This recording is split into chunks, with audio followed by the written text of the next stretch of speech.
नमस्कार दोस्तों, मैं संदीप धनोरी हाजिर हूँ आपके बीच एक और नई कहानी के साथ। उत्तराखंड देवभूमि है।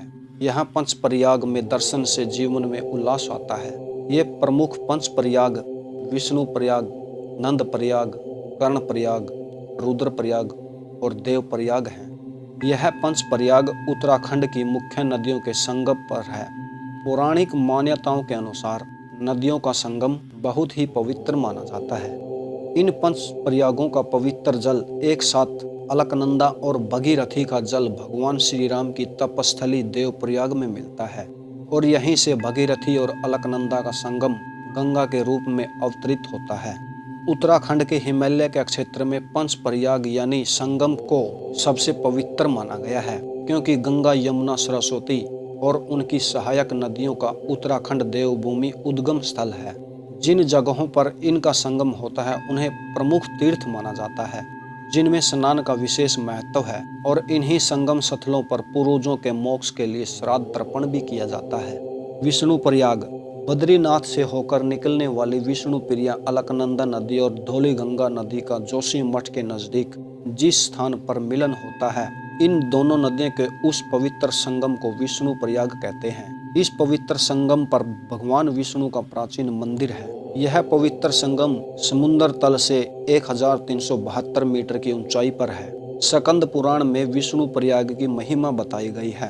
पौराणिक कथाओं के अनुसार इस संगम की प्रमुख नदियां धौली गंगा और अलकनंदा में 5-5 कुंड हैं।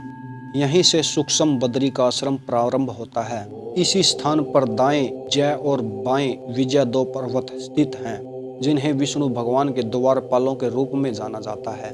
नंद प्रयाग अलकनंदा और मंदाकिनी नदियों के संगम को नंद प्रयाग कहते हैं। यह समुद्र तल से 2805 फुट की ऊंचाई पर है। पौराणिक कथा के मुताबिक इस स्थान पर मंदाकिनी और अलकनंदा के संगम स्थल पर नंद महाराज ने भगवान विष्णु को प्रसन्न करने के लिए और पुत्र की प्राप्ति की कामना के लिए कठोर तप किया था। यहाँ पर नंदा देवी का दिव्य और भव्य मंदिर है। नंद की तपस्थली एवं नंदाकिनी के संगम के कारण इस स्थान का नाम नंद प्रयाग पड़ा। कर्ण प्रयाग अलकनंदा तथा पिंडर नदियों का संगम स्थल कर्ण प्रयाग के नाम से विख्यात है। पिंडर नदी को कर्ण गंगा भी कहा जाता है, इसलिए इस तीर्थ संगम का नाम कर्ण प्रयाग पड़ा।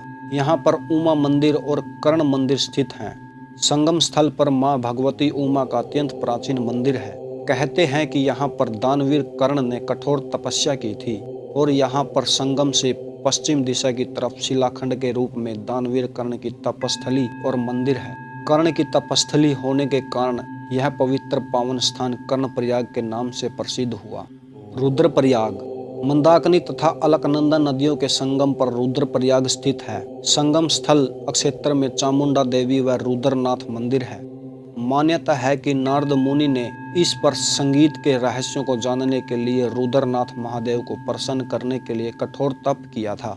पौराणिक मान्यता है कि यहाँ पर ब्रह्मा की आज्ञा से देव ऋषि नारद ने कई वर्षों तक भगवान शंकर की तपस्या की थी। भगवान शंकर ने प्रसन्न होकर नारद को गांधर्व शास्त्र विद्या से पारंगत किया था। यहाँ पर भगवान शंकर का रुद्रेश्वर नामक लिंग है। यहीं से केदारनाथ के लिए तीर्थ यात्रा शुरू होती है। देवप्रयाग में अलकनंदा तथा भागीरथी नदियों का संगम है। देवप्रयाग समुद्र तल से 1500 फुट की ऊंचाई पर है। गढ़वाल क्षेत्र में भागीरथी नदी को सास तथा अलकनंदा नदी को बहु कहा जाता है।